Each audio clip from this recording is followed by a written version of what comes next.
নমস্কার, আমি শুভাশিস মিট। আপনারা জানেন যে আজ পশ্চিমবঙ্গ দিবস। বর্তমান সরকার আজকের দিনটাকে পশ্চিমবঙ্গ দিবস হিসাবে ঘোষণা করেছে এবং সারা রাজ্য জুড়ে আনন্দের সাথে আজ পশ্চিমবঙ্গ দিবস পালিত হচ্ছে।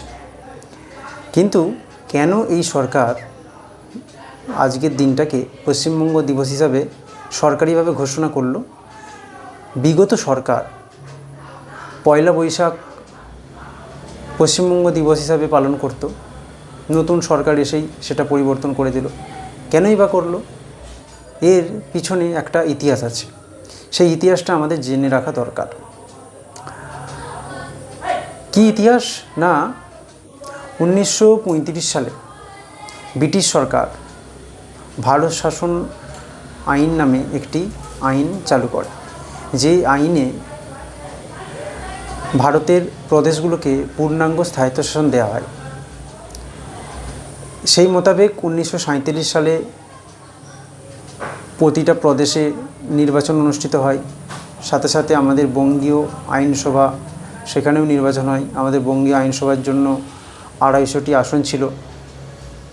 অনুরূপভাবে দ্বিতীয় বিশ্বযুদ্ধ চলছিল, তাই 1937-এর পর 5 বছর পরে নির্বাচন হওয়ার কথা থাকলেও নির্বাচন অনুষ্ঠিত হয়নি। দ্বিতীয় বিশ্বযুদ্ধ শেষ হওয়ার পর 1946 সালে শীতকালের দিকে ভারতে পুনরায় নির্বাচন অনুষ্ঠিত হয়। এই নির্বাচনে বঙ্গে 250টি আসনের মধ্যে মুসলিম লীগ 114টি আসন পেতে সক্ষম হয় এবং জাতীয় কংগ্রেস 86টি আসন পায়। এই সরকার প্রতিষ্ঠার জন্য প্রয়োজন ছিল 126টি আসন। মুসলিম লীগ যেহেতু 114টি আসন জয়লাভ করে, অর্থাৎ সবথেকে বড় দল নির্বাচনে জয়ী হয়েছে, তারা সরকার গঠনের দাবি জানায় এবং বেশ কয়েকটা নির্দল মুসলিম সাংসদের সমর্থনে হোসেন শাহিদ সোহরাওয়ার্দী মুসলিম লীগের নেতা বঙ্গে সরকার গঠন করে এবং সরকার গঠনের সাথে সাথেই পাকিস্তান রাষ্ট্রের দাবি জোরালো হয়ে ওঠে। কারণ যেহেতু তারা মুসলিম লীগ এবং মুসলিম লীগই পাকিস্তান গঠনের জন্য প্রচার চালিয়েছিল, তো মুসলিম লীগ নেতা অর্থাৎ মুসলিম লীগের প্রতিষ্ঠাতা মোহাম্মদ আলী জিন্নাহ বঙ্গে কলকাতায় 1946 সালের 16ই আগস্ট প্রত্যক্ষ সংগ্রামের ডাক দেয়। এই দিন তৎকালীন বাংলার প্রধানমন্ত্রী সোহরাওয়ার্দী সমস্ত সরকারিভাবে ছুটি ঘোষণা করে এবং এই দিনে কি হয় না, 16ই আগস্ট থেকে 19শে আগস্ট পর্যন্ত বঙ্গে চলে হিন্দুদের নিধন। গোটা কলকাতা রক্তাক্ত হয় এবং যেটাকে দি ক্যালকাটা গেট কিলিং বলে আখ্যা দেওয়া হয়েছে। এই ঘটনায় 5 থেকে 10,000 হিন্দু নিধন হয়। বহু বাড়ি ঘর দোকান লুট আগুন লাগানো হয়, বহু নারীকে ধর্ষণ করে মেরে ফেলা হয়, বহু হিন্দুদেরকে জোর করে ধর্মান্তরিতকরণ অর্থাৎ ইসলাম ধর্ম গ্রহণ করতে বাধ্য করা হয় এবং বহু নারীকে ধর্ষণের পর রক্ষিতা বানানো হয়। এই ঘটনার পর ঠিক কয়েকদিনের মধ্যেই বর্তমান বাংলাদেশ নোয়াখালী, যেটা স্বাধীনতার পর পূর্ব পাকিস্তান ছিল, সেখানে 10ই অক্টোবর 1946 সালে কোজাগরী পূর্ণিমার দিন একটি গুজব রটানো হয়। কী গুজব? না, নোয়াখালীর তৎকালীন জমিদার রাজেন্দ্রলাল চৌধুরীর বাড়িতে এক হিন্দু সন্ন্যাসী ত্রম্বকানন্দ এসেছেন এবং তিনি নাকি নির্দেশ দিয়েছেন যে দেবীকে সন্তুষ্ট করতে ছাগলের রক্ত না প্রদান করে মুসলিমদের রক্ত দিলে দেবী সন্তুষ্ট হবে। এই গুজবকে কেন্দ্র করে গোটা নোয়াখালী জুড়ে প্রায় 1 মাস ধরে হিন্দুদের উপরে চরম অত্যাচার চালানো হয় এবং বহু হিন্দু, কমপক্ষে 5,000 হিন্দুকে কচু কাটা করে মুসলিমরা। এবং যে সমস্ত হিন্দুরা আক্রান্ত ছিল তাদের সংখ্যা ছিল বিশাল, 50 থেকে 75,000 হিন্দু আক্রান্ত হয়েছিল। এবং বহু নারী ধর্ষিত হয়েছিল, লুণ্ঠিত হয়েছিল, দোকান বাড়ি ঘর আগুন লাগানো হয়েছিল এবং ধর্মান্তরীকরণ করা হয়েছিল জোর করে। এবং যাতে হিন্দুরা পালাতে না পারে তার জন্য চারিদিকে ব্যারিকেড করা হয়ে গিয়েছিল, ঘিরে দেওয়া হয়েছিল। কোনো ফেরিঘাট, কোনো জায়গা ফাঁকা রাখেনি যারা হিন্দুরা পালাতে পারে। ঠিক এই সময় পাকিস্তান নামক রাষ্ট্রের দাবি জোরালো হয়ে ওঠে এবং ব্রিটিশ সরকারও ক্ষমতা হস্তান্তরের জন্য তড়িঘড়ি করতে থাকে। তখন ডক্টর শ্যামাপ্রসাদ মুখার্জি, যাকে পশ্চিমবঙ্গের জনক বলা হয়, তিনি লর্ড মাউন্টব্যাটেনকে একটি দীর্ঘ চিঠি লেখেন এবং সেই চিঠিতে এই সমস্ত ঘটনা উল্লেখ করে এবং তিনি জানান, আমি ভারত ভাগের বিপক্ষে, কিন্তু যদি ধর্মের ভিত্তিতে ভারত ভাগ হয় তাহলে ঠিক একই কারণে বঙ্গকেও ভাগ করতে হবে। তার কারণ এই বঙ্গে হিন্দু বাঙালিরা সুরক্ষিত নয়। তার কারণ এই যে দুটো বড় ঘটনা, এই দুটো বড় ঘটনায় বহু বাঙালি হিন্দুর নিধন হয়েছে এবং আগামী দিনে হিন্দু নামক জাতিটা ভারতবর্ষে ছিল সেটাই বিলীন হয়ে যাবে যদি এই বঙ্গ অর্থাৎ 55% মেজরিটি মুসলিম যদি পাকিস্তানে চলে যায় তাহলে কোনো হিন্দু বাঙালি আর বেঁচে থাকবে না।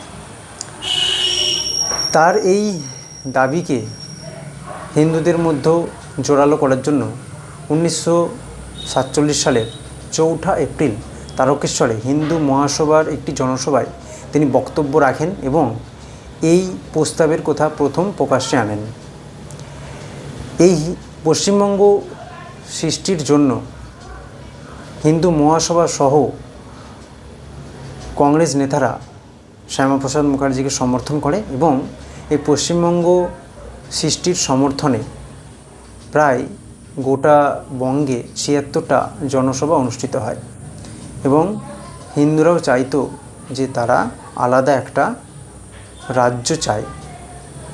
ঠিক 3রা জুন লর্ড মাউন্টব্যাটেন শ্যামাপ্রসাদ মুখার্জির দীর্ঘ চিঠিতে সাড়া দেয় এবং তিনি ঘোষণা করে যে 20 জুন অর্থাৎ 1947 সালের 20 জুন বঙ্গীয় আইনসভা, যেখানে 250টি আসন রয়েছে, সেই আইনসভায় এই প্রস্তাব পাশ করাতে হবে যে বঙ্গ পাকিস্তানে যাবে না বিভক্ত হবে না কি হবে, এই নিয়ে একটা প্রস্তাব আলোচনা হয়। তবে 1947 সালের 20 জুন যখন ভোটাভুটি হলো, প্রথমে লর্ড মাউন্টব্যাটেন প্রস্তাব দিল হিন্দু মুসলিম উভয় সদস্যরা যৌথভাবে ভোটাধিকার প্রদান করবে। সেখানে দেখা যায় 126 জন বাংলা ভাগ না করার পক্ষে, অর্থাৎ পুরো বঙ্গটাই পাকিস্তানে নিয়ে যাওয়ার জন্য ভোট দেয় এবং 90 জন এর বিপক্ষে ভোট দিয়েছিল, না এটা ভাগ হবে। এরপর মাউন্টব্যাটেন দুটো আলাদা আলাদা ভোটাধিকার করে। এক, পশ্চিমাংশের জেলাগুলিতে যারা হিন্দু প্রতিনিধি ছিল তাদের আলাদা করে এবং যারা মুসলিম ছিল তাদের আলাদা করে। দুটো আলাদা আলাদা গোষ্ঠী থেকে ভোটাধিকার করা হয়।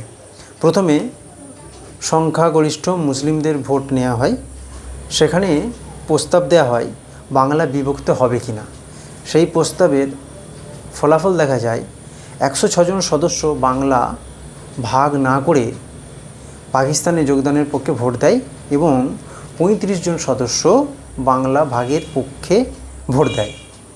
এরপর অমুসলিম অর্থাৎ হিন্দুদের নিয়ে প্রস্তাব রাখা হয়। বাংলা বিভক্ত হবে কিনা সেই একই প্রস্তাব।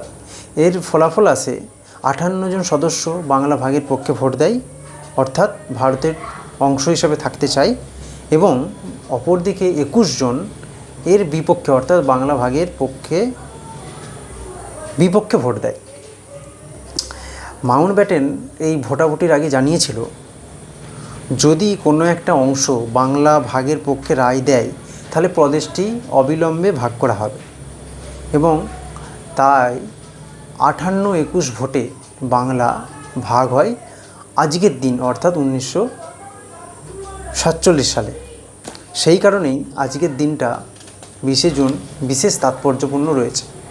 এই কারণেই বর্তমান সরকার আজকের দিনটাকে পশ্চিমবঙ্গ দিবস হিসেবে ঘোষণা করেছে, কারণ আজকের দিনেই ভোটাভুটির মাধ্যমে আইনসভাতে পশ্চিমবঙ্গ নামক রাজ্যের সৃষ্টি হয়েছিল। এক কথায় বলা যায়, মুসলিম লীগ নেতা মোহাম্মদ আলী জিন্নাহ ভারত ভাগ করে তিনি পাকিস্তান রাষ্ট্রের সৃষ্টি করেছিল। ঠিক অপরদিকে ডক্টর শ্যামাপ্রসাদ মুখার্জি একই তত্ত্বের ভিত্তিতে যে পাকিস্তান বঙ্গকে তাদের সঙ্গে নিয়ে যেতে চেয়েছিল, পুরোপুরি 55% মুসলিম মেজরিটির কারণ দেখিয়ে, সেখানে তিনি পাকিস্তান অর্থাৎ যে বঙ্গ পাকিস্তানে হয়ে যেতই তাকে টুকরো করতে সক্ষম হয়েছিল। তাই এই কথা বলা হয়, জিন্নাহ যদি ভারত ভাগ করে, ডক্টর শ্যামাপ্রসাদ মুখার্জি পাকিস্তানকে ভাগ করেছিল, এবং এটা একদম সত্য কথা। তাই তাকে পশ্চিমবঙ্গ সৃষ্টির জনক বলা হয়। এই কারণেই আজকের দিনটা পশ্চিমবঙ্গ দিবস হিসাবে বছরের পর বছর পালিত হোক, এবং ছোট ছোট বাচ্চা থেকে বয়স্ক সবাই, যাদেরকে ইতিহাসের অন্ধকারে রাখা হয়েছিল, তারা এই ইতিহাস পড়ুক এবং জানুক। এবং নতুন সরকারের কাছে আমাদের আবেদন থাকবে যে এই ইতিহাস যেন পাঠ্যপুস্তকে আনা হয়, এবং সবাইকে যেন বিষয়টা জানানো হয় যে পশ্চিমবঙ্গ কীভাবে তৈরি হলো। জয় হিন্দ, বন্দে মাতরম, ভারত মাতা কি জয়।